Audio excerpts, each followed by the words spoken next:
આદાન પ્રદાન કાર્યક્રમ હેઠળ આસામના પ્રતિનિધિ મંડળે અમદાવાદના વિકાસ પ્રકલ્પોની મુલાકાત લીધી।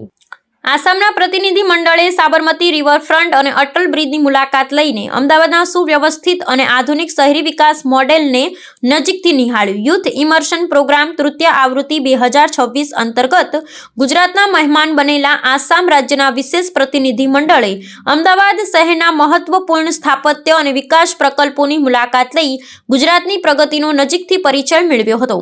ગુજરાત વિધાનસભાના અધ્યક્ષ શંકરભાઈ ચૌધરી અને આસામ વિધાનસભાના અધ્યક્ષ બિસ્વજીત ડોયમરીની ગરિમામય ઉપસ્થિતિમાં આ પ્રતિનિધિ મંડળે સાબરમતી રિવરફ્રન્ટ ખાતે અક્ષર રિવર ક્રૂઝનો અનુભવ કર્યો હતો।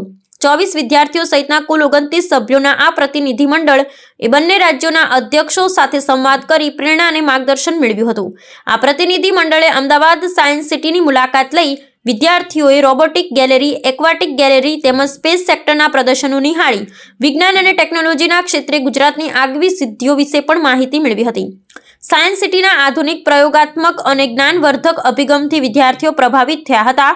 ગુજરાત અને આસામ વચ્ચે સાંસ્કૃતિક તથા યુવા આદાન પ્રદાનને મજબૂત બનાવવાના હેતુથી યોજાયેલા કાર્યક્રમ દ્વારા વિદ્યાર્થીઓએ ગુજરાતની મહેમાનગતિ, વિકાસ દ્રષ્ટિ અને સંસ્કૃતિનો સુખદ અનુભવ વ્યક્ત કર્યો હતો।